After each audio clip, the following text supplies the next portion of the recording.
Profesor Rodríguez, ¿me escucha? Isaac le habla. ¿Puede habilitar el micrófono? Sí, ¿qué tal? ¿Cómo estás? Bueno, a ver. Ya lo dejo a cargo porque tengo otra sala. Está como anfitrión y la grabación está en curso. Si quiere detenerla hasta que empiece la clase, ya está la sala a cargo suyo, ¿ok? Perfecto, gracias, Isaac. No, por favor. Adiós.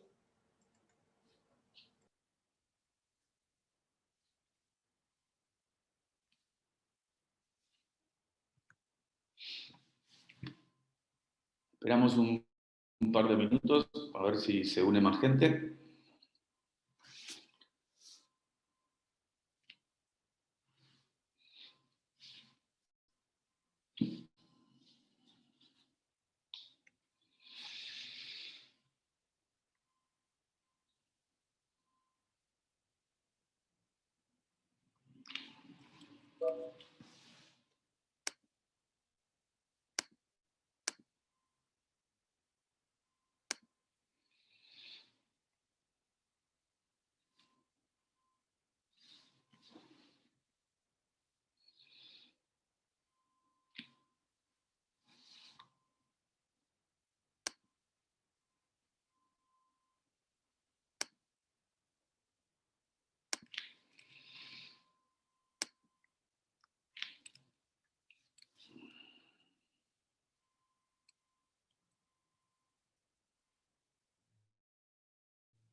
Bueno, vamos a comenzar, si les parece, antes de empezar a ver algunos temas de la unidad número 2, me gustaría saber si han quedado interrogantes, puntos a charlar respecto de la primera unidad. Como no estuve en la última clase, no sé qué es lo que vieron con Pablo.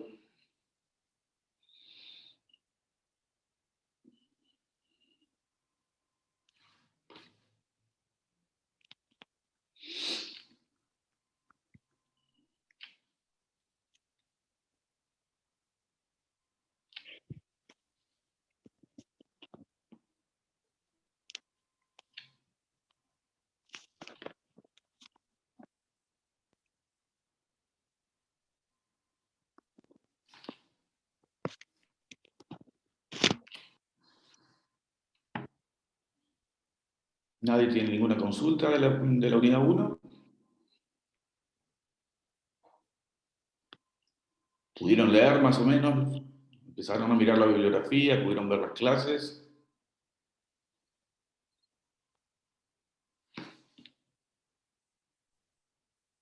Buenas tardes, profe. De mi parte, sí.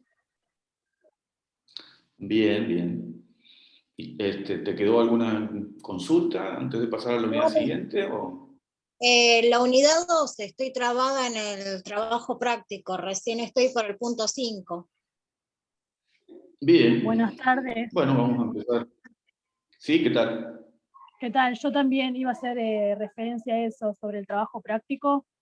Bien. Estoy con el tema del naturalismo y sus tesis centrales. Bien. Y bueno, en primera instancia elegí un texto con una problemática moral. Y en el punto 4 lo que no entendí es, si vos tenés que plantear las tesis centrales del naturalismo, después, defender dicha tesis o defender por ahí el tema en cuestión, o sea, el tema que se está desencadenando en el texto que vos elegiste. Porque obviamente es una problemática moral donde también puede llegar a entrar el derecho natural. ¿Tenés ahí las preguntas? Porque yo no las tengo acá, ahora me fijo, si no, pero si las tenés ahí, léeme qué es lo que dice bien el enunciado de la pregunta 4, porque no me acuerdo. Sí, bueno. Ahí salgo y vuelvo a entrar porque lo tengo acá en Word, pero igual me escuchan, ¿no? Sí, sí, sí. Ah, bueno, ahí, listo, ahí te lo leo. Dice, explique las tesis centrales del naturalismo y ofrezca un argumento contemporáneo en defensa de dicha postura.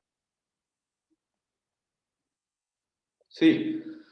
En la bibliografía, fíjate, bueno, si no en las clases, si has tenido oportunidad de empezar a escucharlas, vas a ver que, por un lado, hay una caracterización inicial de cuáles serían los puntos centrales, las tesis comunes a todos los pensadores naturalistas en términos generales, al menos en lo que se conoce como el naturalismo en su versión más clásica.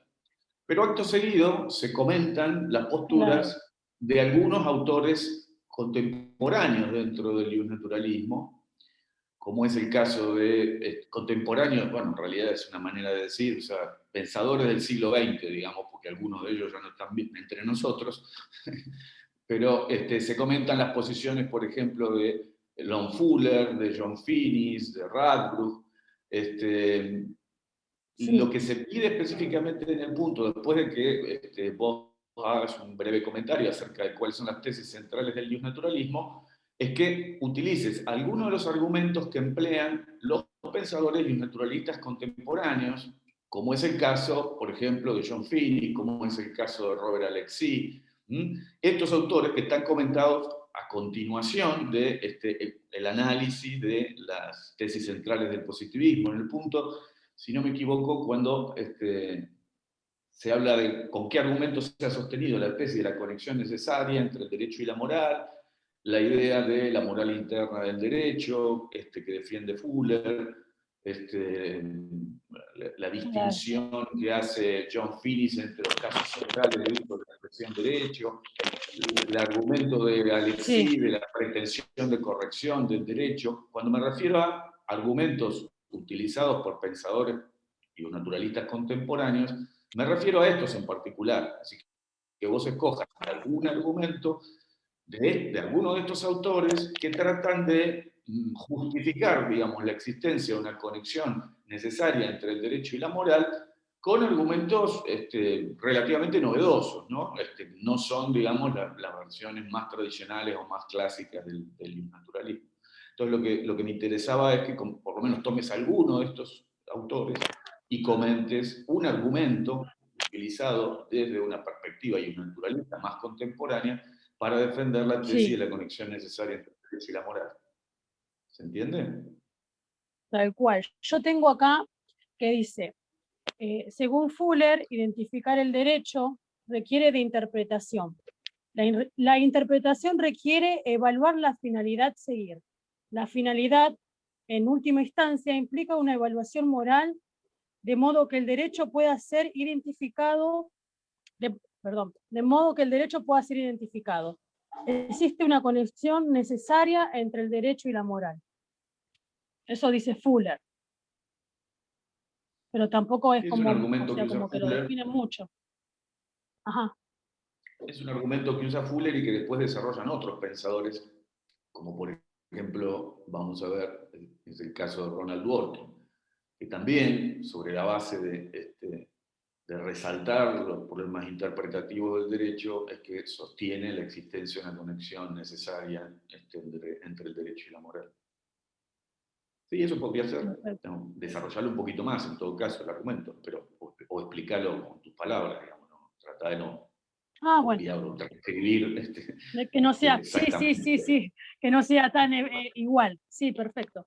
No, para que me lo expliques en tus palabras y yo me dé cuenta realmente si vos has entendido lo que estás poniendo, ¿no? Claro. Claro. Exactamente. Está bien, buenísimo. Bien. Pablo, ¿cómo le va?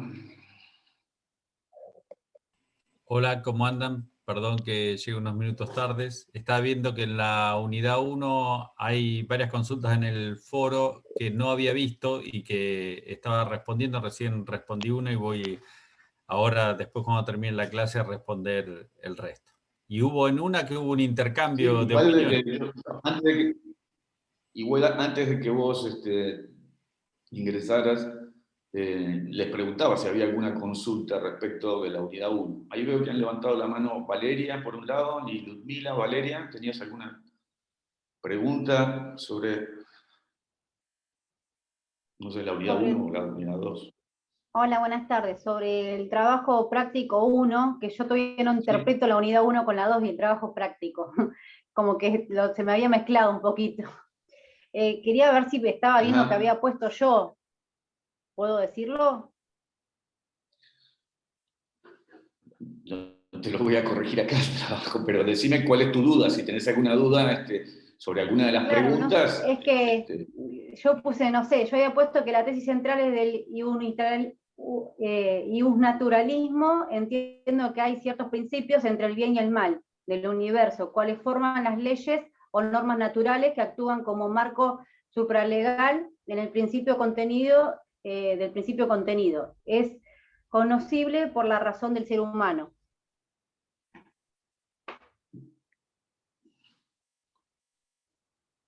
Los naturalistas sostienen, por un lado, efectivamente, que hay principios morales universalmente válidos acerca de cómo debe el hombre comportarse con sus semejantes. Esto es un presupuesto que asumen todas las posturas naturalistas, pero no es lo único que sostienen los naturalistas.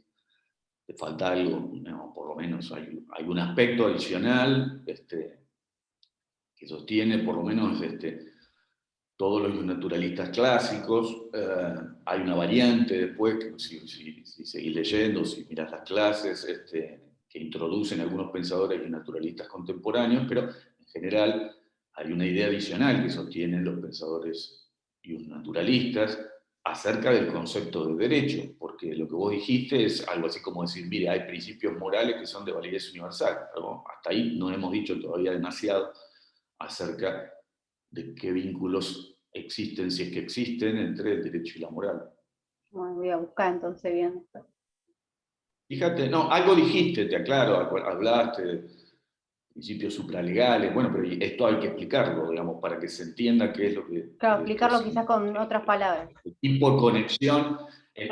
A ver, la discusión que se da en esta unidad, ¿sí?, es cómo caracterizar al derecho. No, y si ustedes se fijan, en realidad en esta unidad no se pretende dar una definición o una caracterización del derecho, sino más bien, que es algo que en todo caso haremos más adelante o veremos más adelante, sino ver qué tipo de cuestiones se han discutido cuando se discute acerca de la caracterización del derecho, porque hay una profunda discusión sobre el tema desde hace muchísimo tiempo, desde hace siglos. Los autores no terminan de ponerse de acuerdo en el modo de caracterizar el derecho. El iusnaturalismo es una postura, asume una postura acerca de la caracterización del derecho, enfrentada centralmente a las posiciones conocidas como positivistas, y esto, digamos, es por lo menos uno de los ejes de discusión acerca de la caracterización del derecho, que tiene que ver con las relaciones entre el derecho y la moral. Ahora, sostener simplemente que, como te decía, que hay principios morales de validez universal, que efectivamente es algo que sostienen todos los naturalistas, todavía no me dice demasiado acerca de, bueno, ¿y esto qué impacto tiene esto respecto a la discusión acerca de la caracterización del derecho? ¿Se entiende lo que quiero decir? Ludmila, ¿querías preguntar algo? Hola, profe, buenas tardes. Yo le quería hacer una consulta sobre el punto número 2 del trabajo práctico, número 1, que tiene que ver con los distintos niveles de discurso moral. Uno era ética descriptiva, otro ética normativa y la otra la metaética. Yo lo que entiendo de la ética descriptiva, que más o menos es lo que creen determinadas personas, digamos, ¿no? Lo que creen sobre el dicho problema moral, ¿no? ¿Sí? La ética descriptiva es una disciplina, en última instancia, una parte de la sociología, que lo que hace es examinar cuáles son las creencias o las convicciones morales de un cierto grupo humano en un momento determinado. Por eso se la llama descriptiva, porque en realidad no es utilizar argumentos normativos para tratar de justificar una determinada postura sobre un problema moral, sino examinar de una manera descriptiva, pura y exclusivamente, qué es lo que la gente piensa, qué es lo que un cierto grupo humano piensa acerca, o qué ideas obtiene, o qué convicciones tiene acerca de una cierta cuestión moral. Eso es un análisis pura y exclusivamente descriptivo. Tiene que, si vos me decís simplemente es lo que cree la gente, esto todavía no me dice mucho si has entendido en qué consiste la ética descriptiva. ¿Sí? Sí, claro. Bueno, después la ética normativa, entonces sería la respuesta que le dan a ese problema moral. Después la metaética. Justificar una determinada alternativa de respuesta respecto de una cierta cuestión moral y justificarlo con argumentos morales sustantivos, o sea, con argumentos normativos, ¿no? Sí. ¿Y la metaética? Y la metaética es lo que hacen las personas cuando discuten acerca de un problema moral. Lo que hacen dichas personas cuando discuten, o sea, sobre ese problema moral. Nuevamente, dicho así, no es muy claro. La metaética sería como la filosofía de la ética, o sea, una reflexión muy abstracta acerca de qué características tiene el discurso moral, qué significan los términos morales más importantes, o sea, reflexiones semánticas, reflexiones sobre si hay verdades morales o si no las hay, si es posible el conocimiento acerca de la moral o no, es decir, cuestiones ontológicas, o sea, acerca de la existencia o no de principios morales, de qué características tienen, cuestiones semánticas, cuestiones lógicas vinculadas a si existe, si se pueden, si existen relaciones lógicas entre los principios morales, se puede hablar de verdad, falsedad, cuestiones epistémicas, o sea, una reflexión que no pretende resolver el problema de cómo tenemos que comportarnos, ni de dar argumentos acerca de cómo resolver un problema moral, sino que es una reflexión de segundo grado, como una meta-reflexión, acerca de en qué consiste el discurso moral, qué características tiene, desde el punto de vista, insisto, tanto ontológico como semántico, como epistémico, como lógico. Y de eso se encarga la metaética. No es directamente una reflexión sobre un problema moral, sino más bien una reflexión general acerca de qué características tiene el discurso moral. ¿Se entiende lo que digo? Sí, sí. Mi duda estaba también en, por ejemplo, cuando yo tengo que transcribir un argumento de ética descriptiva, por ejemplo, del problema moral que yo encontré. ¿Cómo lo puedo hacer? Enunciado. Un enunciado. No sé cómo puedo extraer ese argumento, ese enunciado, perdón. Si vos elegiste una discusión moral, un artículo que verse sobre alguna discusión moral, es probable, no digo que esto necesariamente sea así, pero es probable que lo que haya fundamentalmente, si elegiste bien el tipo de artículo, en el sentido de que realmente refleje una discusión sobre una cuestión moral, en esto tengan mucho cuidado. Quiero decir, ¿qué significa elegir un artículo en el cual se hable sobre una discusión moral? Tiene que haber un problema de relevancia moral, como podría ser, no sé, simplemente por poner un ejemplo, si puede estar justificado o no imponerle a alguien que cometa delitos graves la pena de muerte. Y esto, bueno, es un tema que suscita mucha discusión, si puede considerarse justificable imponer una pena de esa naturaleza a una persona por más que haya cometido delitos muy graves.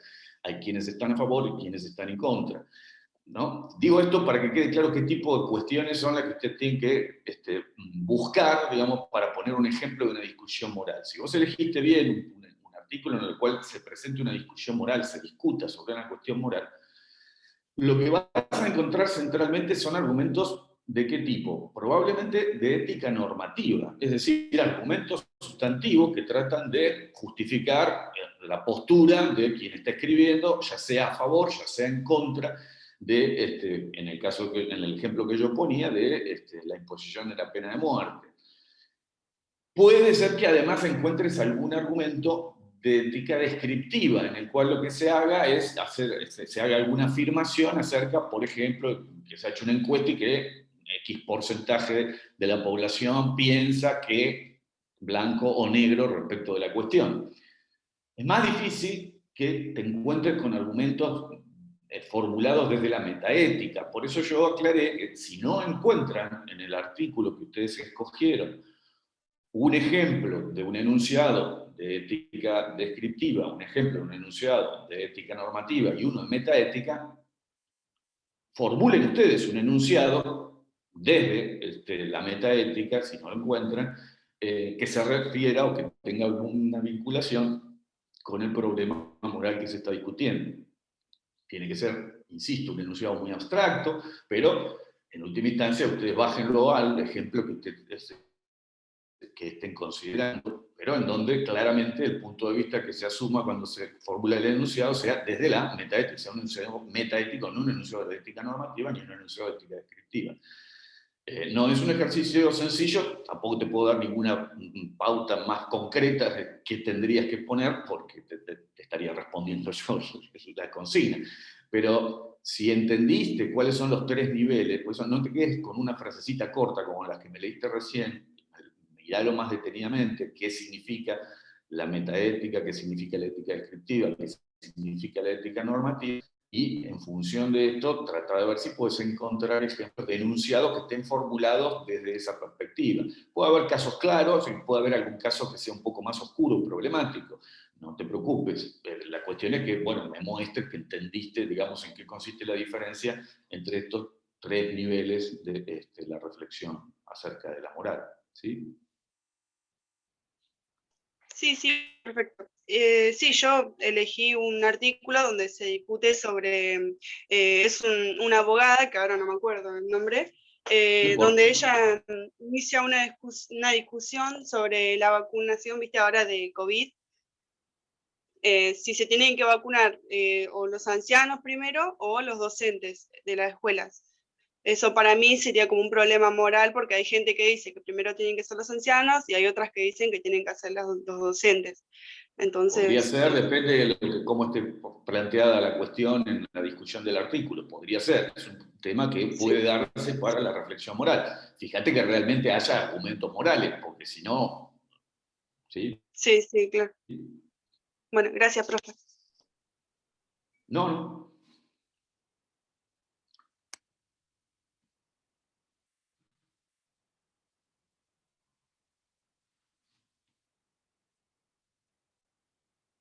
Ahí en el chat me dicen que se escucha mal, ¿puede ser? Hay gente que escucha mal, o en términos generales se escucha más o menos bien. A mí se me corta, no sé si será mi señal. Eso probablemente sea tu señal. A mí también se me corta. Desde que yo me conecté no se me ha cortado, pero bueno, yo a veces también tengo pésima conexión. Yo te escuchaba bastante bien, a veces se enlentecía un poco, pero eso no impedía la comprensión de lo que decías.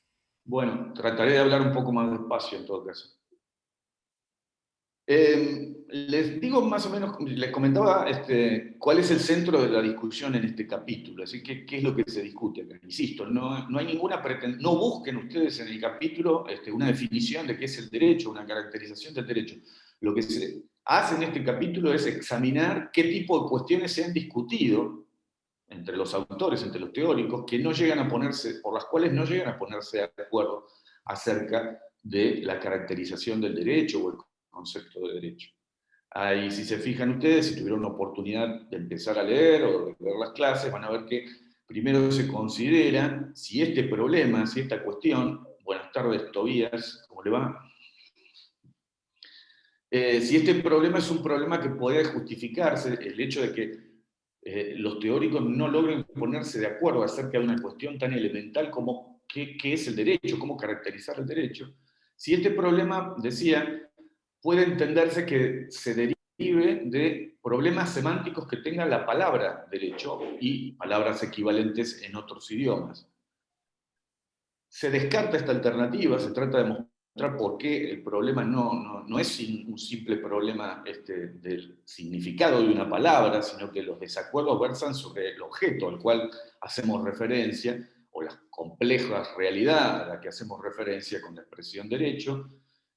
Se trata de mostrar una de las cuestiones centrales que van a guiar prácticamente todo el capítulo, que es la incidencia que tiene sobre esta cuestión, sobre cómo caracterizar el derecho, las relaciones entre el derecho y la moral. Se trata de mostrar esto de un modo simplificado, comentando que hay dos intuiciones en tensión acerca de la caracterización del derecho, el carácter social y el carácter normativo del derecho, y según cómo uno armonice estas dos características, que parecería que uno tiene de alguna manera que explicar cuando trata de explicar qué es el derecho, según cómo uno armonice esto da por resultado diferentes maneras de contemplar la cuestión, diferentes caracterizaciones del derecho. Y a partir de ahí se desarrollan centralmente las posiciones enfrentadas de lo que se conoce como el justnaturalismo y el positivismo jurídico, cuáles son sus tesis centrales, cuáles han sido los argumentos más importantes que se han utilizado para defender la posición, ya sea del justnaturalismo o del positivismo, y después hay una serie de consideraciones finales acerca de cuál es el estado actual de la discusión sobre la caracterización del derecho. Se introduce una versión normativa contemporánea del justnaturalismo, se introduce una crítica muy fuerte dirigida por el profesor norteamericano Ronald Dworkin al positivismo, y cómo a partir de esa crítica han surgido dentro del positivismo dos vertientes, dos posturas, que son el positivismo incluyente y el positivismo excluyente. Esto es, digamos, básicamente el centro de la discusión del capítulo. Y si se fijan, en estos puntos que yo les he tratado de remarcar son más o menos aquellos sobre los cuales versa el trabajo práctico, o sea, no hay muchas otras preguntas que no sean sobre lo que acabo de decir en el trabajo práctico, así que concéntrense en entender, digamos, bien estas cuestiones. Pero es un capítulo complejo porque tiene muchas cuestiones, discusiones filosóficas y presupuestos filosóficos, sobre todo, que tienen que ver con la naturaleza de la moral, este asunto de las diferentes concepciones metaéticas, que no es un tema fácil. Entonces, lo van a tener que leer detenidamente para poder resolver el trabajo. Si no tienen si tienen alguna pregunta para comenzar, sí, ahí veo Juan Francisco. Hola, buenas tardes. ¿Cómo estás? Bueno, yo tenía una cita que había mencionado, pues de nuevo. Usted en el video de la clase 2 de Concepto de Derecho dijo algo que a mí me llamó mucho la atención, y respecto a eso, que lo tengo anotado, si quieres se lo digo, porque obviamente no lo va a recordar. Tengo dos preguntas, una para que me conteste como si fuera justnaturalista y otra para que me conteste como si fuera positivista. Bueno, básicamente la cita dice, si rechazáramos calificar como regímenes sistemas de derecho que tienen normas injustas, globalmente considerados los reputaríamos como injustos.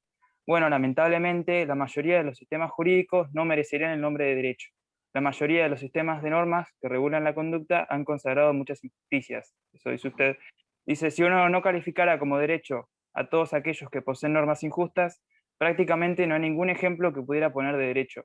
Esto lo hice en la clase de Concepto de Derecho, en la clase 2, en el minuto 66. Entonces tengo dos preguntas con respecto a esa cita. La primera es, ¿qué sistema de derecho actual se podría considerar como injusto? Esto teniendo en cuenta como si fueras un naturalista que cree que las normas, bueno, en algún ejemplo formal, puede ser del derecho argentino o del derecho internacional. Y la otra pregunta es, al ser el sistema de derecho creado por el humano, el mismo puede ser perfeccionable, esto ya es una postura más positivista. Entonces la pregunta sería, ¿cuál es el sistema de derecho o de normas que más se acerca al concepto de justicia? O sea, ¿cuál es el que está más cerca de ser justo? Porque no se podría llegar a ese sistema perfecto de justicia. Nada más. Wow, una pregunta bien difícil.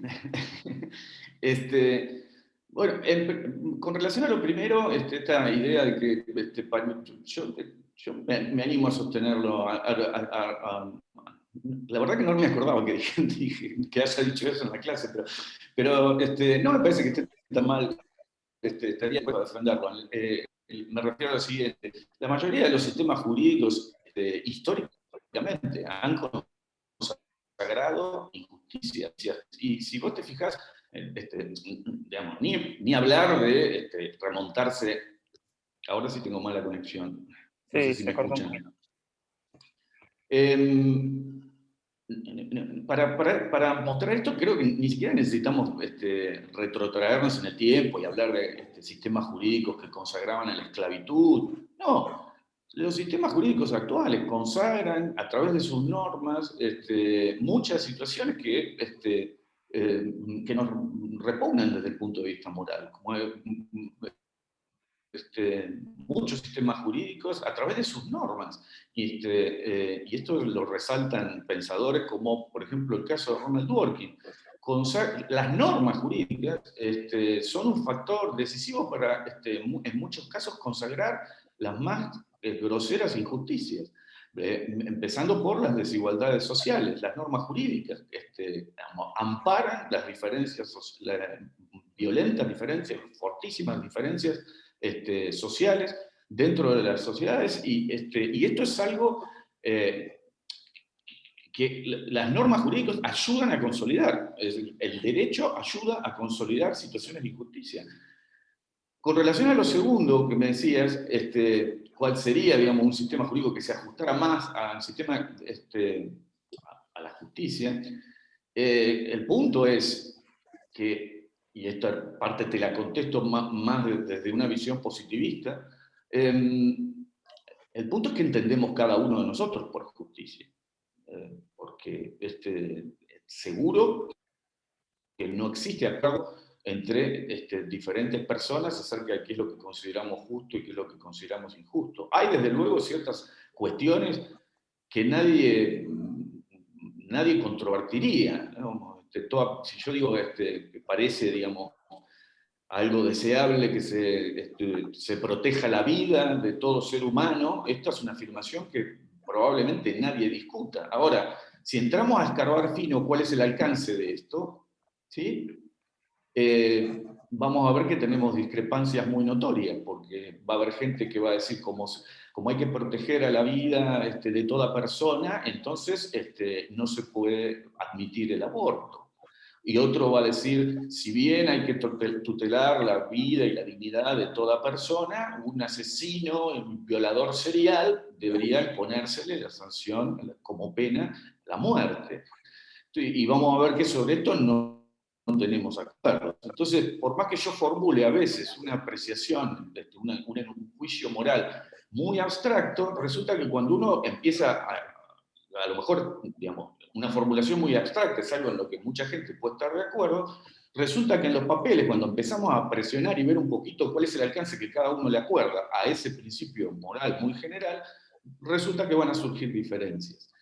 Y esto es así, con independencia de cuál sea la posición metaética que se asuma. Es decir, incluso si se acepta el cognoscitivismo en materia metaética, esto es, incluso si se asume que existen principios morales de validez universal o objetivos, que hay objetividad en la moral, que tiene sentido hablar de la verdad o la falsedad de los juicios morales, de todas maneras, esto no significa que nos vayamos a poner de acuerdo en cuáles sean esos juicios morales a los que consideramos que son verdaderos, correctos, universalmente válidos.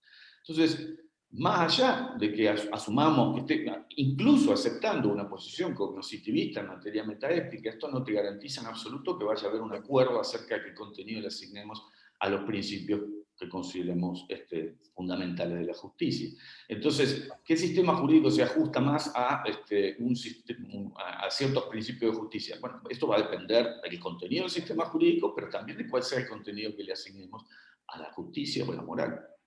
No sé si te contesté lo que quería. Y entonces, pero intenté. desde la concepción naturalista, ¿cuál sería el sistema de derecho actual que más cerca está de lograr el objetivo de esa percepción? ¿Cuál sería el que los guionetes? Nuevamente, Si te fijas, hay una cosa que yo he tratado de resaltar tanto en la clase como en la bibliografía, y es que todos los naturalistas consideran que existen principios morales universalmente válidos, pero no se ponen de acuerdo en cuáles son. Es decir, todos comparten que hay principios morales universalmente válidos, pero cada naturalista le da un contenido diferente a sus principios. Algunos coinciden más o menos, otros no. Entonces, tampoco, digamos, por eso resaltaba, digamos, lo último, desde la perspectiva del naturalismo, el hecho de que vos asumas una posición naturalista no garantiza en absoluto que vayas a coincidir conmigo, incluso aunque yo sea naturalista, acerca de cuál sistema jurídico consideramos más próximo a la justicia y cuál no. Claro, sí, sí, sí, sí. Yo te puedo dar mi opinión, pero, digamos, seguro que otras personas no la van a compartir. Yo te diría que lo que más se acerca a una sociedad justa es aquella en la que hay menos diferencias sociales.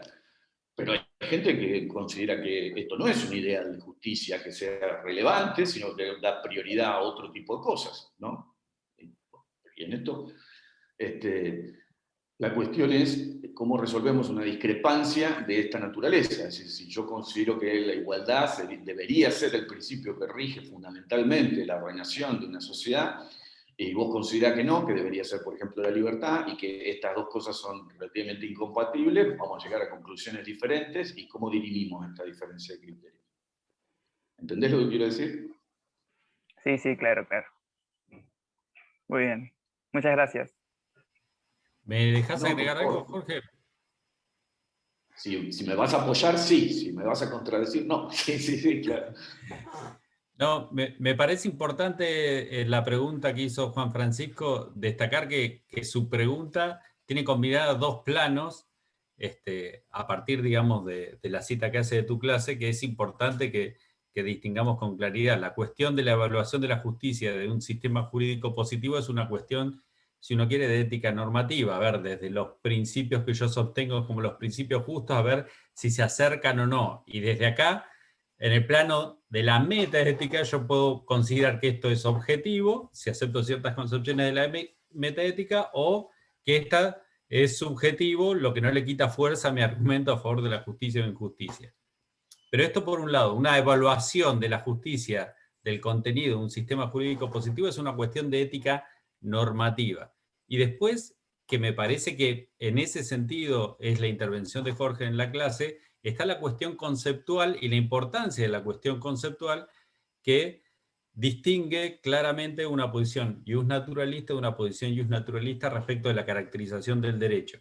Un iusnaturalista, como define el derecho a partir de la justicia o tomando como uno de los componentes definitorios el contenido justo de las normas que componen el derecho positivo, tiene el problema de que, como los sistemas jurídicos positivos muchas veces consagran injusticias, nos dejarían identificar un núcleo mucho menor de lo que normalmente se denomina como sistema jurídico positivo, como derecho en la práctica. En la práctica llamamos derecho a muchos sistemas que contienen normas injustas. Y si somos consecuentes con una definición y una naturalista clásica del concepto de derecho, parece que estos sistemas jurídicos positivos no los podríamos llamar derecho. Y esto es un problema para el iusnaturalismo. Y esta ya es una cuestión conceptual y no es una cuestión normativa. Entonces, me parece que es importante, sobre todo para que entiendan las discusiones básicas de la unidad y para que puedan resolver el trabajo, que aprendan a distinguir estas dos cosas que en la pregunta de Juan Francisco parecían estar confundidas o mezcladas. Muy bien, sí, muy claro, Pablo. Sí, bueno, en todo caso, pueden seguir preguntando después, pero les voy a compartir pantalla, si logro determinar cómo hacerlo.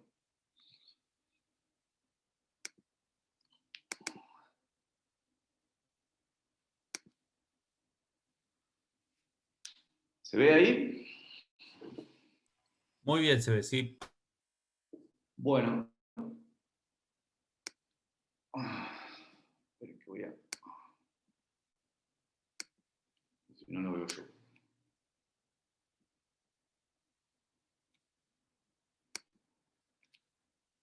Para ver un poquito, esta es la polémica, por lo menos las ideas centrales en discusión entre las corrientes positivistas y naturalistas. Ustedes habrán visto que en cada capítulo de la bibliografía yo puse un caso, brevemente comento un caso, y en el caso de este capítulo, el caso que se comenta es el caso que se conoce como el de los guardianes del muro.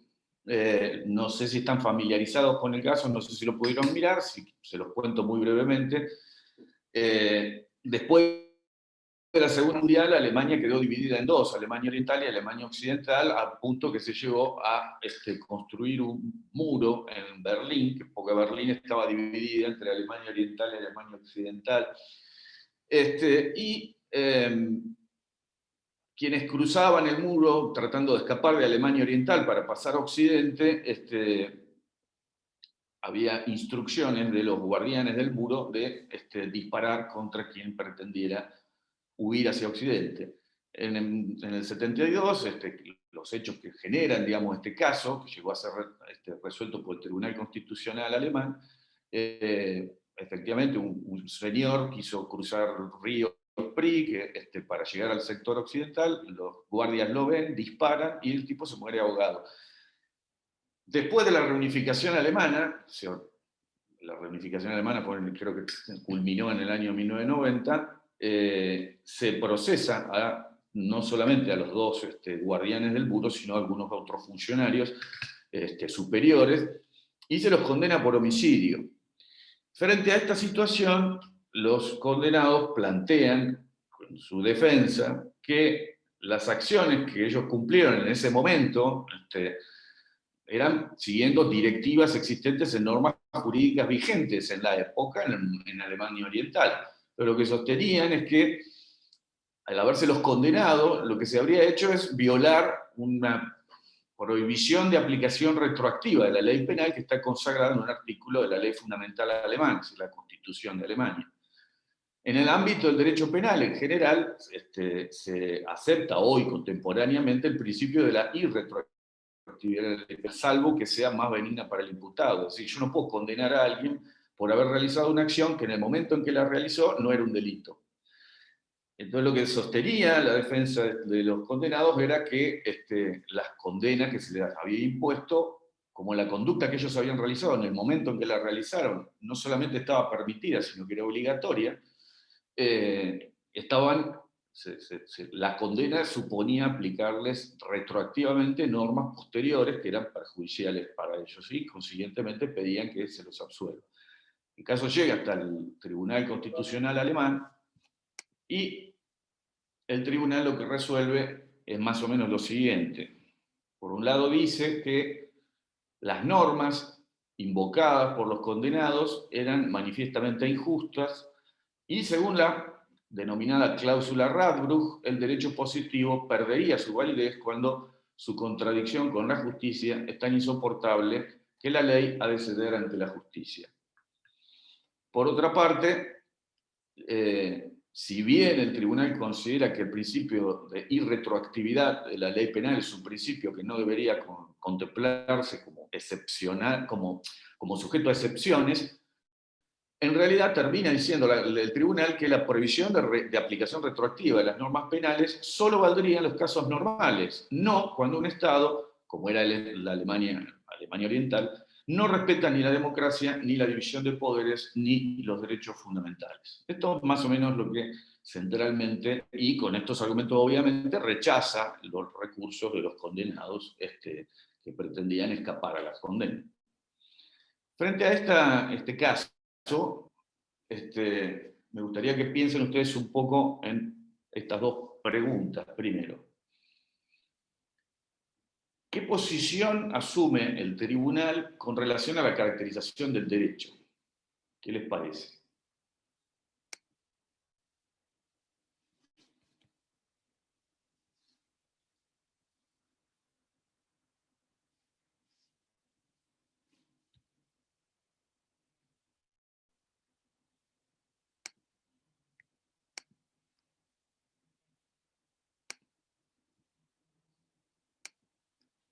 Pablo, ¿vos ves si hay alguna mano levantada? Porque yo ahora no... No hay ninguna mano levantada, Jorge.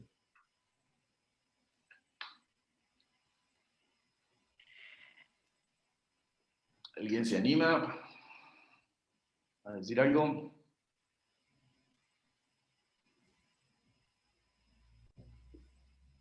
Yo quiero hacer una pregunta en base a lo que Sí. es la retroactividad, ¿no? Dijiste, digo bien. Sí. Cuando se aplica la retroactividad, es cuando consideran, ¿me entendés? Que, o sea, que es imputable dichas personas. O sea, considero yo que cuando se aplica la retroactividad, se lo aplica a gente que tuvo que ver en su momento con algo ilícito, ¿no? Y como en ese momento estaba, como quien dice, permitido por el gobierno en ese entonces, no, en ese momento no lo penaban, pero después cuando se unificó,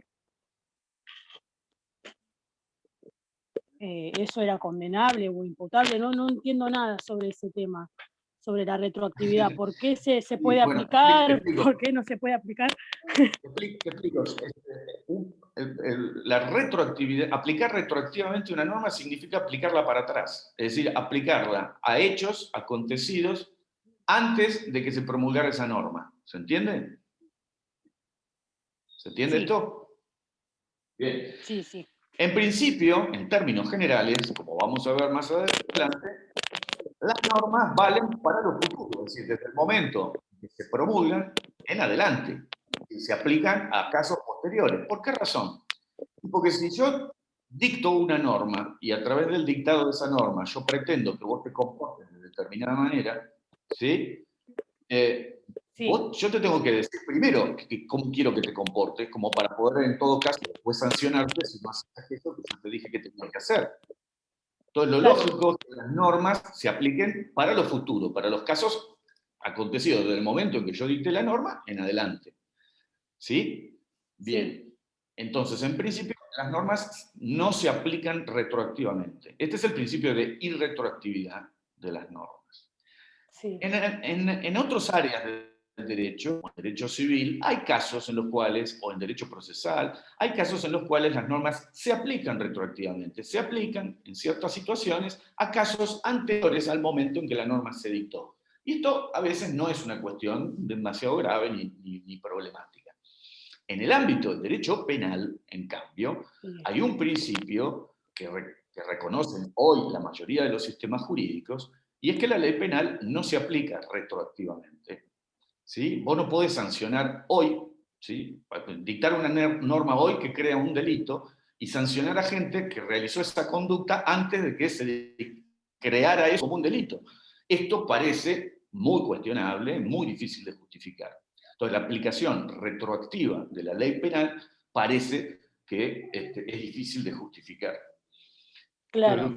Lo que ocurre en este caso es que no es que la conducta matar a otro no fuera un delito en Alemania Oriental. Lo que pasa es que en el caso concreto, los guardias estaban autorizados a abrir fuego incluso. Y claro, porque en ese momento lo promulgaba el gobierno. Correcto. Entonces, lo que dice el Tribunal Constitucional es que el principio de retroactividad de la ley penal es un principio que no reconoce excepciones, pero que vale para los casos normales, es decir, no vale cuando las normas en las que vos te querés amparar formaban parte de un sistema antidemocrático, no democrático, en que no se respetaban los derechos fundamentales, básicamente un sistema injusto.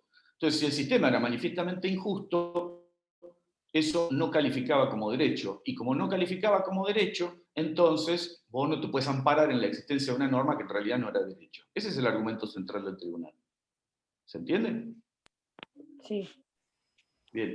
Entonces, ahora Sol vuelvo Cárdenas, a la pregunta. ¿Cómo? que Sol Cárdenas levantó la mano. Sí, adelante. Hola, buenas tardes.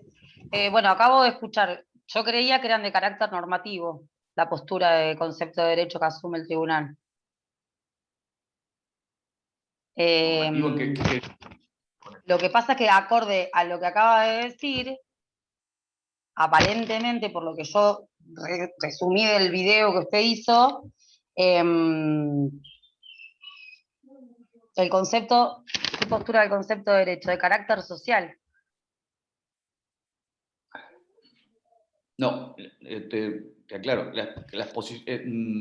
vos me estás haciendo referencia a estas dos intuiciones que yo comento al comienzo, No que es puedo. una manera de explicar, digamos, cómo surge la discusión entre las posiciones naturalistas y las posiciones positivistas en cuanto a la caracterización del derecho. O sea, en esa primera parte, yo lo que trato de, en realidad no, yo siguiendo a otros autores, ¿no? En realidad esta es una idea que fue desarrollada por otros autores, lo que dicen es que si vos querés explicarle a alguien qué es el derecho, ¿sí? Hay dos cosas, hay muchas cosas que tendrías que explicar, pero hay por lo menos dos cosas que vos tendrías que explicarle a alguien. Le tendrías que explicar, por un lado, que el derecho es un fenómeno social. ¿En qué sentido? Bueno, en más de un sentido. Por un lado, el derecho es un fenómeno social porque es creación del hombre, en el sentido de que si no hubiera hombres no habría derecho. ¿Sí? Si el planeta Tierra estuviera solamente poblado por dinosaurios, probablemente no existiría nada parecido al derecho. Pero además, el derecho es un fenómeno social porque es una herramienta a través de la cual se trata de influir sobre la conducta de un grupo social. Eso es una herramienta que se utiliza para influir sobre la conducta de un grupo humano. Esto por un lado, o sea, en algún sentido vos tenés que explicarle a alguien, si le querés explicar qué es el derecho, que el derecho no es lo mismo que una banana, ¿sí? Porque el derecho no existe en el mismo sentido en el que existe una banana. El derecho en algún sentido es una creación del hombre, la banana no. ¿Sí? Y por otro lado, también tenés que explicar de alguna manera que el derecho es un fenómeno normativo. ¿En qué sentido? No en el sentido de que contenga normas, porque esto sería una estupidez, no es simplemente eso, es algo más fuerte. Que el derecho tenga una naturaleza normativa es que las normas nos dan razones para hacer o no hacer ciertas cosas. Nos dan razones, ¿no? Esas razones uno las podrá evaluar y ver si va a cumplir o no va a cumplir con las normas. Pero si yo estoy frente a un semáforo en rojo, yo sé que tengo una razón para parar. Después veré si cumplo o si no cumplo esa norma, si considero que en el caso está justificado a lo mejor que yo pase de largo el semáforo o no. Pero sí yo sé que tengo una razón para actuar, que en ese caso sería detener la marcha. En eso nos basamos en lo que es ética descriptiva y ética normativa y demás. Yo te diría, el derecho es un fenómeno normativo porque las normas jurídicas nos dan razones para hacer y dejar de hacer cosas. ¿Sí? Esto no significa un compromiso con una determinada posición metaética todavía, ni nada por el estilo. Es una afirmación muy, muy leve, digamos. Esto sería, lo que vos estabas comentando recién, me parece, apuntaba a esto, a la distinción entre estas dos rasgos o dos características que de algún modo uno tiene que explicar para explicar en qué consiste el derecho. Mi pregunta no apunta a esto. Mi pregunta es qué postura en relación a la caracterización del derecho asume el tribunal cuando justifica su decisión de rechazar los recursos que habían planteado los condenados. Mi pregunta es, ¿la postura que asume el tribunal, para decirlo crudamente, es naturalista o positivista? Esa era mi pregunta. ¿Sí? Para mí es un naturalista porque en primer lugar defiende la moral, ¿no? En base a lo que había sucedido, de abrir fuego hacia una persona que trataba de cruzar evidentemente un río. Para mí habla más del concepto moral, ¿no? De cómo surgió el tema, ¿no? Del asesinato de la persona. Que ni siquiera dejaron que se haga del agua por lo menos, sino que abrieron fuego y tiraron a matar. Sí, estoy de acuerdo con vos que la posición que asume el tribunal es naturalista. No tanto en la manera como vos lo justificaste por la siguiente razón. El hecho de que se haga alusión a la moral no es un test crucial para determinar si alguien asume o no asume una posición positivista o una posición naturalista. Cualquier persona que opine sobre este caso va a hacerlo desde una cierta concepción moral. Y esto todavía no dice nada acerca de si uno se compromete o no se compromete con una caracterización naturalista del derecho. La razón por la que en el caso concreto el tribunal se compromete, creo yo, como vos bien señalás, con una posición naturalista, es porque dice concretamente que las normas que estaban vigentes en Alemania Oriental y que les permitían, incluso los obligaban a los guardianes del muro a disparar contra quien quisiera irse a Occidente, eran tan injustas que no merecían el nombre de derecho. Es decir, no es simplemente que se apela a la moral, sino que se apela a la moral como un criterio para determinar si algo es o no es derecho. Y esa es la razón por la cual el tribunal está asumiendo una posición iusnaturalista. De hecho, en la breve transcripción que yo hice de lo que ocurrió y lo que se resolvió en el caso, ustedes habrán visto que hay una referencia a lo que se conoce como la cláusula Radbruch. Radbruch fue un pensador que después de la Segunda Guerra Mundial abrazó, defendió muy fervientemente el iusnaturalismo, precisamente sosteniendo esta idea de un sistema jurídico manifiestamente injusto no merece el nombre de derecho, o sea, no califica como derecho. ¿Sí? Claro, porque en primera instancia estaba a favor, Radbruch. En primera instancia estaba a favor. Radbruch, correcto, sí, sí. Claro. Inicialmente, por lo menos, inicialmente no era un defensor de la existencia de una conexión necesaria entre el derecho y la moral de la manera como después lo sostuvo. Digo esto porque hay algunos autores que dicen que en realidad no habría habido un cambio tan radical en la posición de Radbruch, que pasó de ser positivista y un naturalista, tal como yo lo digo. Hay algunos que ponen en duda esta cuestión. Yo creo que sí, pero hay algunos que discuten esto. De todas maneras, el dato de color es irrelevante. La cuestión es que claramente Radbruch, después de la Segunda Guerra Mundial, defiende a ultranza la idea de que una norma manifiestamente injusta no es derecho. Y de hecho, esta idea, que se llama la cláusula Radbruch, fue utilizada no solamente por el Tribunal Constitucional alemán cuando resolvió este caso de los guardianes del muro, sino que previamente se la utilizó en los juicios de Nuremberg para condenar a los jerarcas nazis después de la Segunda Guerra Mundial.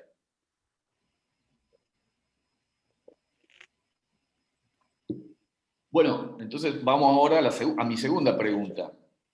¿Qué concepción metaética presupone el tribunal?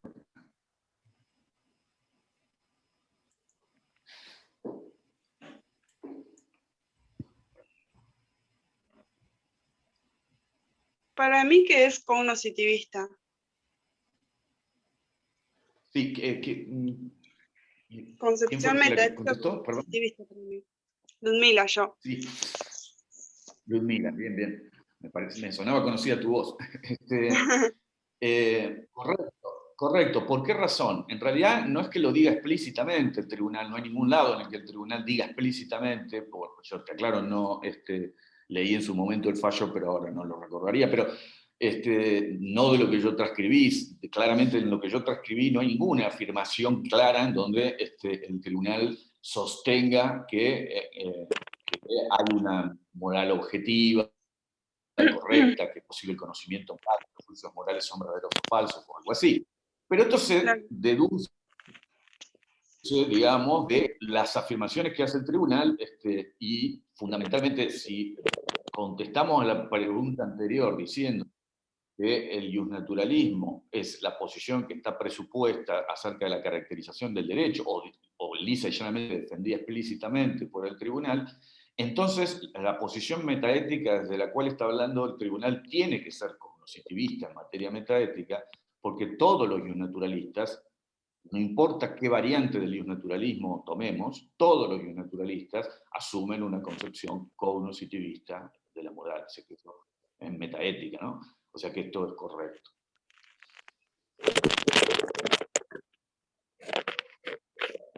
Ahora hago otra pregunta adicional, a ver si se entendió.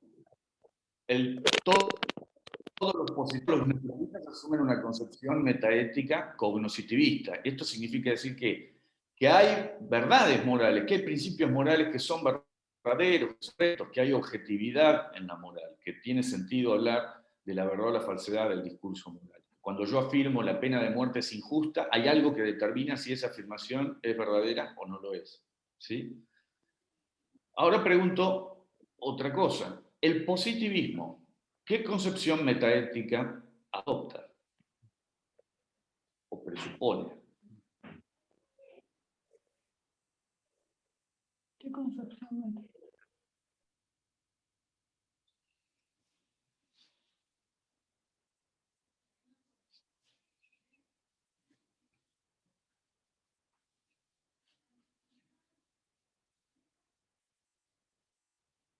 ¿Alguien que se anime? ¿Me volvés a repetir la pregunta? Creo que es no cognoscitivista. Esa es la respuesta. Asumen una posición, el positivismo asume una posición no cognitivista. Bueno, esto no es correcto. No es correcto por lo siguiente. Hay positivistas que asuman una concepción no cognitivista en materia metaética. Sí, hay. Hay muchos y muy importantes.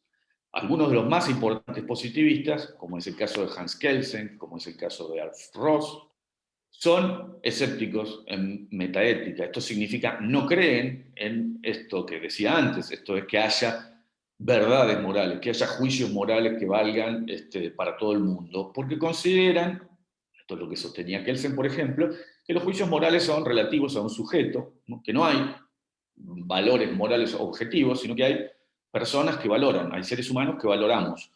Y nuestras valoraciones no necesariamente son siempre coincidentes. Entonces, lo que considera Kelsen es básicamente que no tiene sentido hablar de la verdad o la falsedad de los juicios morales, porque los juicios morales no hay ninguna realidad que se corresponda o no se corresponda con nuestras afirmaciones morales y consiguientemente que determinen su verdad o falsedad. Cuando yo digo algo así como la pena de muerte es injusta, en realidad no estoy escribiendo nada, no estoy usando el lenguaje efectivamente. Lo que estoy diciendo es algo así como una prescripción encubierta, ¿no? Debería prohibirse la pena de muerte, o lo que estoy expresando es mi actitud de aprobación o de desaprobación respecto a determinada cosa. Si yo digo la pena de muerte es injusta, entonces lo que estoy expresando es mi actitud de desaprobación respecto de la pena de muerte. Según esta manera de ver las cosas, esta concepción metaética es no cognitivista, porque cree que los juicios morales no son susceptibles de verdad o falsedad. No hay nada que determine la verdad o la falsedad de los juicios morales. Te decía, hay positivistas que asumen una posición metaética no cognitivista, sí, algunos muy importantes, como es el caso de Kelsen. Sin embargo, no todos los positivistas son escépticos en metaética, no todos los positivistas asumen una concepción metaética no cognitivista. Mi pregunta fue general, ¿el positivismo como tal asume una determinada concepción metaética? Y la respuesta debería ser a eso, bueno, el positivismo globalmente considerado, no. Hay algunos positivistas que sí, hay otros positivistas que no. Si bien, y a esto quería llegar, si bien todos los pensadores y naturalistas asumen una concepción metaética cognitivista, no es correcto suponer que todos los positivistas asuman una concepción metaética no cognitivista. Algunos sí, pero otros no. Uno de los argumentos que utiliza Hart para rechazar las caracterizaciones naturalistas del derecho es justamente que las caracterizaciones naturalistas del derecho presupone una cierta concepción metaética que es controvertible. Entonces, lo que él dice es, no deberíamos asumir una posición como la que sostienen los naturalistas, precisamente porque esto es comprometerse con una cierta tesis metaética que es discutible.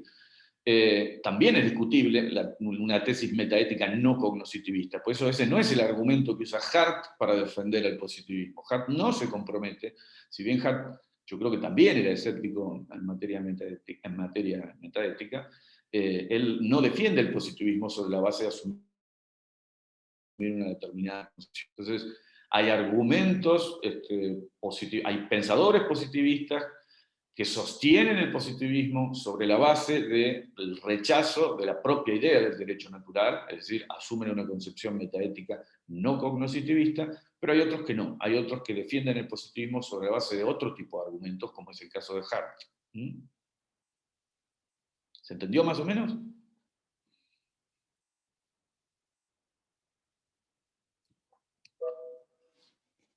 Paso a otras dos preguntas. Y estas yo no voy a opinar, no voy a decir nada. Digan ustedes lo que quieran, o en todo caso piénsenlas, porque tiene que ver con uno de los puntos del trabajo práctico, pero en todo caso me gustaría que reflexionen sobre esto. La primera es el Tribunal Constitucional. Si el Tribunal Constitucional hubiese adoptado una concepción positivista del derecho, ¿esto habría modificado el resultado del caso? O sea, ¿habría resuelto otra cosa el tribunal? ¿Qué les parece?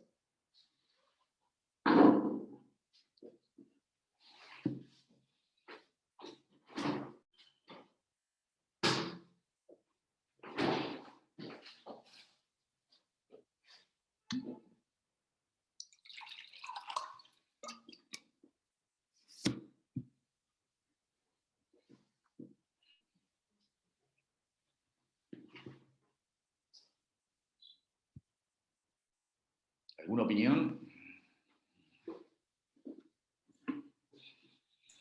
No veo manos levantadas, lamentablemente.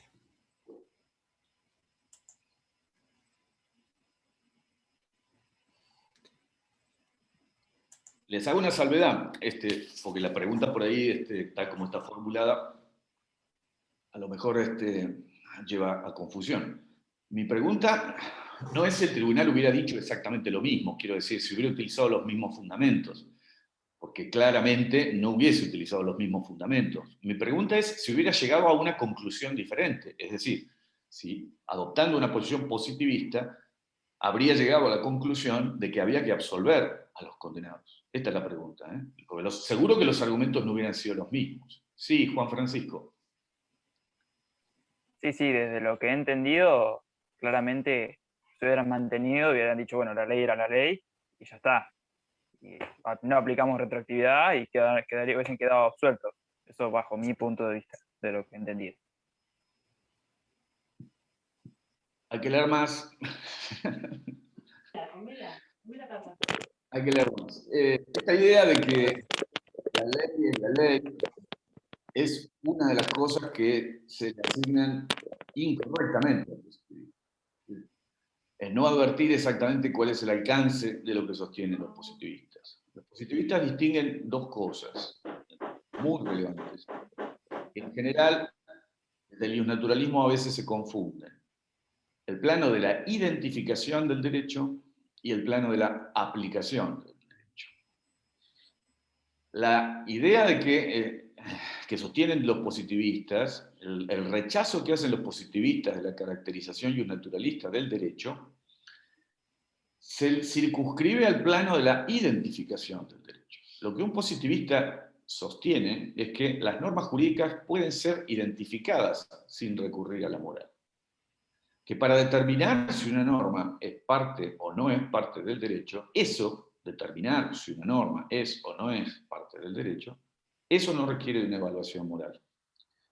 Pero los positivistas aclaran que esto no concierne al plano de la aplicación del derecho. En el sentido de que determinar si yo voy a aplicar o no aplicar una norma respecto de un caso, esto sí es una cuestión que muchas veces requiere, a veces no, pero muchas veces sí, requiere de una evaluación moral. Los positivistas no sostienen que toda norma jurídica, por el hecho de ser tal, debe ser aplicada, no importa si nos parece justa o no nos parece justa. Lo que los positivistas dicen es que no corresponde descalificar a una norma como jurídica por su injusticia. Pero en realidad, al sostener esto, al sostener que no existe una conexión necesaria o conceptual entre el derecho y la moral, lo que los positivistas están reconociendo es que puede haber normas jurídicas que sean injustas.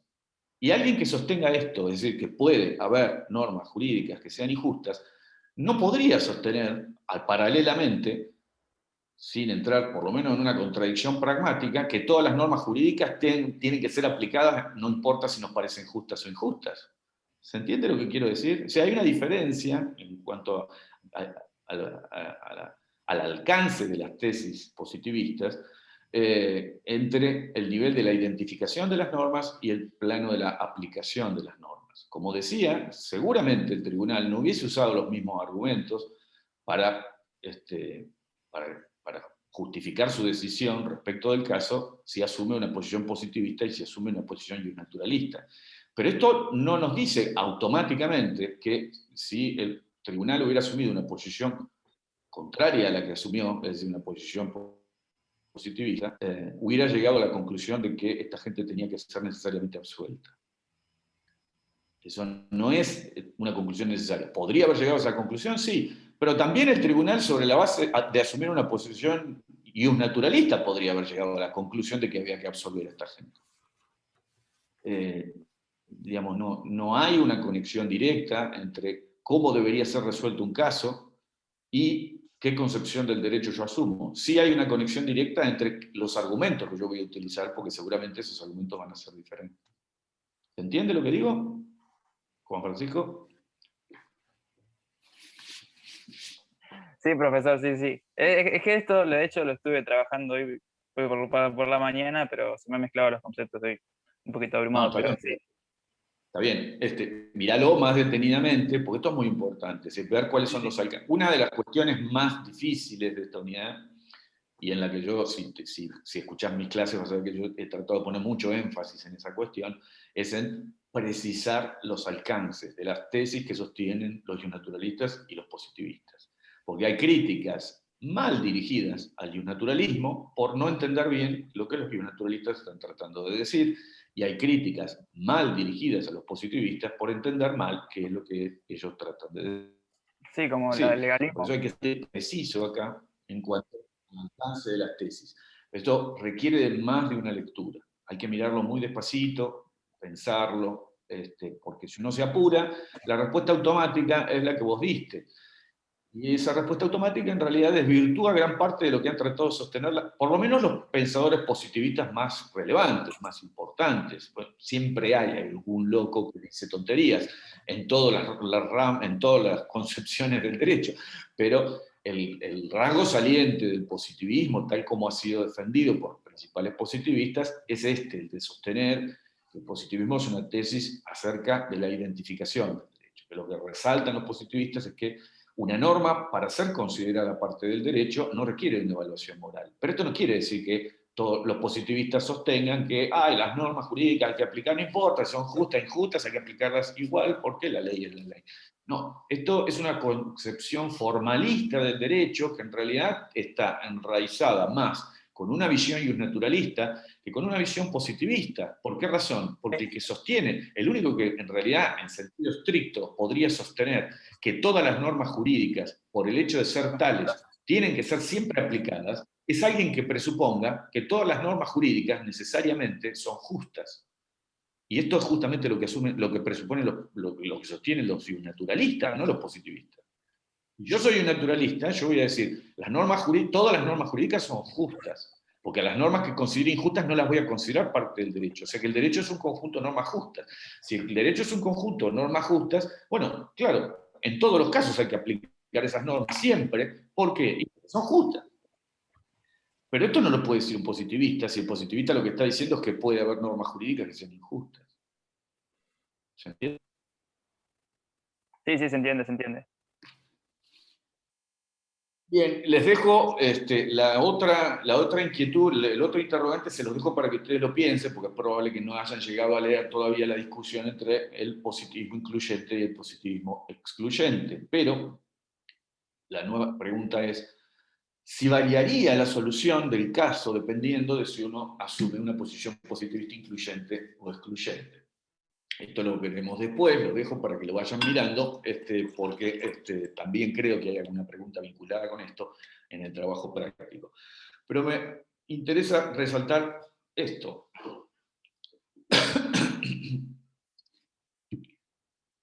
No frente a este caso de los guardianes del muro, pero considerando una situación análoga, parecida, que se produjo con relación a los juicios de Nuremberg, los juicios de los nazis después de la Segunda Guerra Mundial, tanto Kelsen como Hart, dos pensadores ¿de qué tipo? ¿Y naturalistas o positivistas?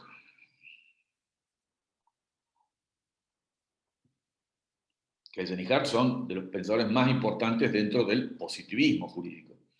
Entonces, tanto Kelsen como Hart, aunque defienden el positivismo desde puntos de vista distintos y con argumentos diferentes, los dos llegan a la misma conclusión acerca de una situación como la que estamos considerando. Fíjense lo que dice Kelsen, no es textual lo que voy a leer. Kelsen sostiene que incluso suponiendo que bajo la ley positiva vigente, la que estaba vigente en el momento de los hechos, en el caso nuestro, la que estaba vigente en el año 72 en Alemania Oriental, las acciones de los condenados no eran sancionables porque estaban permitidas, la justicia exigía que se los castigara retroactivamente, pues sancionarlos debía reputarse más importante que con la regla de la irretroactividad de la ley penal, la cual tiene diversas excepciones. Esto lo dice Kelsen, un positivista. Insisto, no refiriéndose a este caso, pero refiriéndose a un caso muy parecido, como fue la necesidad de condenar a los jerarcas nazis, muchos de los cuales también se escudaban en el mismo argumento. Mire, lo que yo hice estaba permitido por las normas, es más, yo estaba obligado por las normas que estaban vigentes durante el régimen nazi. El argumento de defensa era el mismo que utilizaron acá los que fueron condenados por, por su actuación durante la última dictadura militar, el argumento de la obediencia debida. ¿Sí? Y fíjense lo que dice Hart, algo muy parecido. Hart dice, nada impedía condenar a los acusados, reconociendo la necesidad de aplicar retroactivamente normas dictadas con posterioridad. Argumentar así habría permitido poner en evidencia que en una situación como esa era forzoso elegir entre dos males, o bien dejar a los acusados sin condena, o bien sacrificar un principio jurídico moralmente valioso, como es el de la irretroactividad de la ley penal. Fíjense, dos pensadores positivistas que llegan a la misma conclusión, pero claro, con argumentos distintos a los utilizados por la Corte, pero llegan a la misma conclusión. ¿Sí? De hecho, y agrego una cosa más, esto es algo que no enteramente, pero en buena medida lo señala Robert Alexis, que es un pensador y un natural, bueno, por lo menos no positivista. Si uno examina, digamos, los argumentos del Tribunal Constitucional, el Tribunal Constitucional dice básicamente que la prohibición de aplicar retroactivamente normas penales, si es en perjuicio de los acusados, en realidad dice que es un principio irrestricto, un principio que no reconoce excepciones. Pero en última instancia aplica retroactivamente normas que eran más perjudiciales a los imputados. O sea, termina siendo excepción a la prohibición de aplicación retroactiva de la ley penal. Si yo, digamos, estoy dispuesto a hacer esto, que es lo mismo que decían recién, como veíamos Kelsen y Hart, es decir, estoy dispuesto a decir, bueno, en este caso vamos a sacrificar el principio de la prohibición de aplicación retroactiva de la ley penal, porque esto llevaría a la consecuencia de que tenemos que absolver a esta gente, y eso nos parece que no está justificado debidamente desde un punto de vista moral. Si uno está dispuesto a hacer esto, es decir, hacer una excepción a la prohibición de aplicación retroactiva de la ley penal, el argumento central que utiliza la Corte es completamente irrelevante. ¿Para qué era necesario decir que las normas que estaban vigentes en Alemania Oriental eran tan injustas que no era derecho? ¿Para qué vamos a decir eso? ¿Sí? Lo único, alcanza con que digamos, mire, este caso es tan grave que frente a él vamos a renunciar a la aplicación, a la prohibición de aplicar retroactivamente normas penales en perjuicio de los acusados. No se necesita descalificar, digamos, a las normas que estaban vigentes en ese momento en Alemania Oriental, diciendo que eran tan injustas que no eran derechos. Podemos decir terriblemente injustas, nos parecen terriblemente injustas, nos parece una injusticia que esta gente se pretenda amparar en normas injustas, por eso lo que voy a hacer es aplicar retroactivamente normas posteriores, aunque sean en perjuicio de los acusados. No se necesita recurrir al naturalismo, digamos, a esta idea, a la cláusula Rabuch, para justificar una conclusión como aquella a la que llega el tribunal.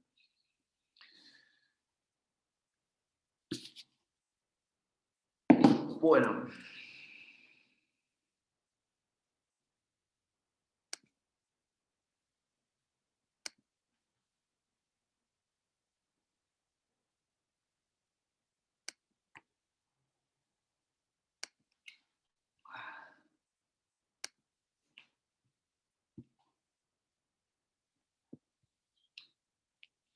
Tobías, Pablo, no sé si quieren agregar algo.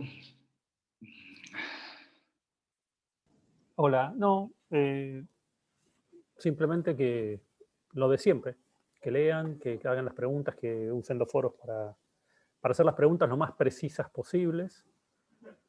Y nada más, estamos a disposición. Sí, yo estoy precisamente con los foros, tengo varias participaciones en los foros que no había visto, pensé que me llegaban notificaciones cuando participaban y vi que no, así que ahora voy a entrar periódicamente y estoy contestándolas. En una, por suerte... Pero tenés que activar eso, Pablo, porque a nosotros me parece que... ¿Sí a ustedes les llegan? Bueno, ya lo resolveremos. No, lo bueno es... me llegan... De las nuestras, de otras comisiones sí me llegan todas las discusiones de los foros. Por suerte hemos tenido una discusión entre alumnos también en nuestros foros, así que celebramos que eso pase. Oh, bueno. Excelente.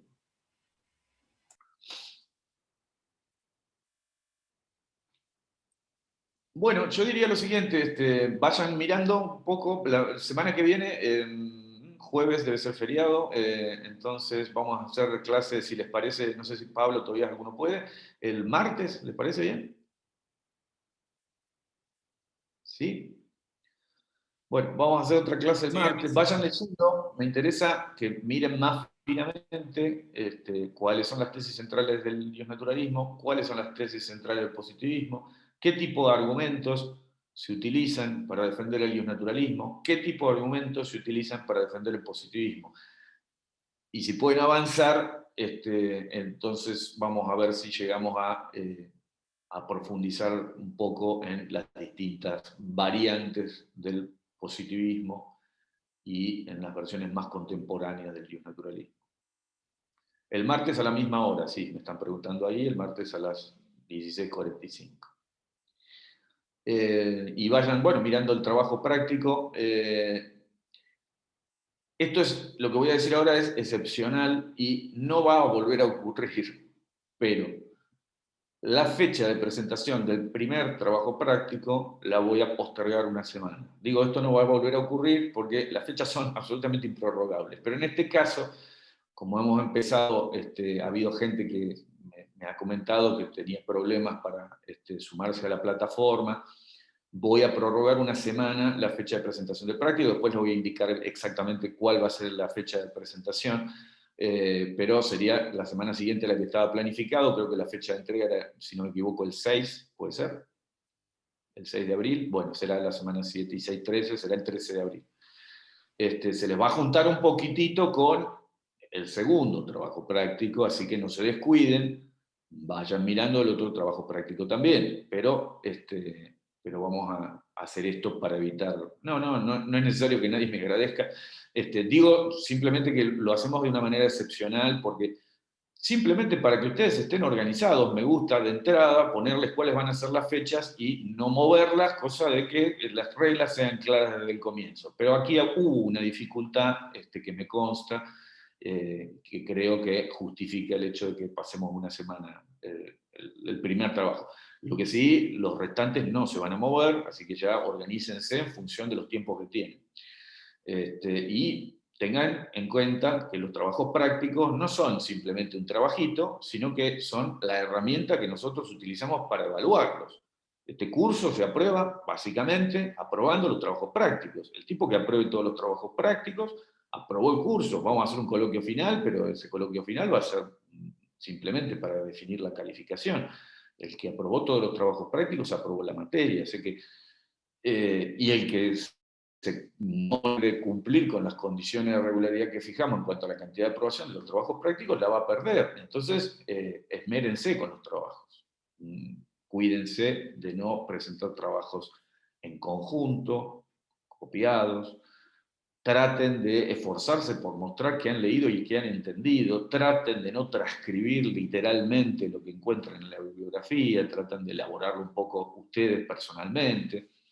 Piensen en la respuesta y dedíquenle un poco de tiempo, porque, insisto, esta es nuestra herramienta básica de evaluación, ¿no? Hemos optado, digamos, por no tomarles parciales y utilizar esta herramienta de trabajo. Ustedes tienen todos los libros, toda la información disponible, todo el tiempo que desde el momento en que les colgamos el práctico para mirarlo, para examinarlo, para preguntar. Así que tienen muchas facilidades, aprovéchenlas por un lado, y por el otro lado traten de que el resultado, el trabajo que produzcan, sea un trabajo más o menos decente, porque de eso va a depender que ustedes puedan aprobar el curso. Sí, te escucho, Valeria. No, tenés el micrófono desconectado. Una consulta, nosotros que tenemos el grupo de WhatsApp, si quisiéramos juntarnos en algún grupo, en una casa, con sus respectivos cuidados, obviamente, ¿se pueden hacer los trabajos prácticos para ayudarnos? Obviamente que no vamos a hacer lo mismo, pero ayudarnos uno con otro, con los compañeros. No, en eso no hay ningún inconveniente, júntense todo lo que quieran. ¿Me escuchás? Porque me aparece de nuevo el papelito que tengo mala Se va conexión. cortando. Bueno, hablo despacio entonces. No hay ningún inconveniente. Si te querés reunir para hacer el trabajo con otra gente, no hay ningún problema. Las respuestas tienen que ser individuales. ¿Sí? No me pongan todos el mismo ejemplo de la misma discusión, que justo encontraron el mismo artículo. Cada uno tiene que poner un artículo diferente para el primer artículo. Las respuestas tienen que ser individuales, ya que las charles con todos tus compañeros, pero las respuestas tienen que ser individuales. Me tienen que demostrar que hay un trabajo individual de cada uno, porque si no, no lo puedo. Sí, no, yo digo yo leo quizás... respuestas en donde lo que me cambiaron fueron 3 palabras, pero básicamente dicen lo mismo. Si yo me doy cuenta que hay trabajos así, simplemente no los voy a corregir, es decir, no los voy a calificar. Ahora, juntate todos, discutan, charlen, júntense si quieren para trabajar, esto no hay ningún problema, pero las respuestas tienen que ser individuales. ¿Sí? No, más que nada porque quizás a veces hay casos en donde es mejor capaz discutir físicamente viendo los casos de cada uno y ayudarnos con diferentes ideas de otros compañeros, si se puede hacer. Más que nada. Estudié toda la carrera con otra gente. Pero cuando daba el examen tenía que hablar yo. Esto es lo mismo. Vos ponerte a estudiar y ver cómo hacer el práctico con otra gente, por supuesto. Pero la respuesta tiene que ser tuya, porque si no, no te puedo evaluar. Sí, tal cual. Tal cual. Bueno, muchas gracias. No, por favor. Bueno, entonces quedamos, porque creo que se nos va a cortar, quedamos para la reunión que viene. Traten de avanzar, traten de ver los puntos que les marqué, si pueden avanzar hasta el final de la unidad para ver ya la discusión entre positivismo incluyente y excluyente, la crítica de Dworkin al positivismo y las versiones contemporáneas normativas del justnaturalismo, estaría bueno porque así podemos avanzar más rápido y después le dejaremos lugar para que Tobías se encargue centralmente de la unidad 3. No sé si vamos a dedicar solamente la próxima reunión o una reunión más, veremos si es necesario para esta unidad, pero bueno, vayan leyendo. Bueno, nos vemos la semana que viene. Chao, nos vemos. Chao, profe. Chao. Chao, profe, hasta mañana. Muchas gracias a todos.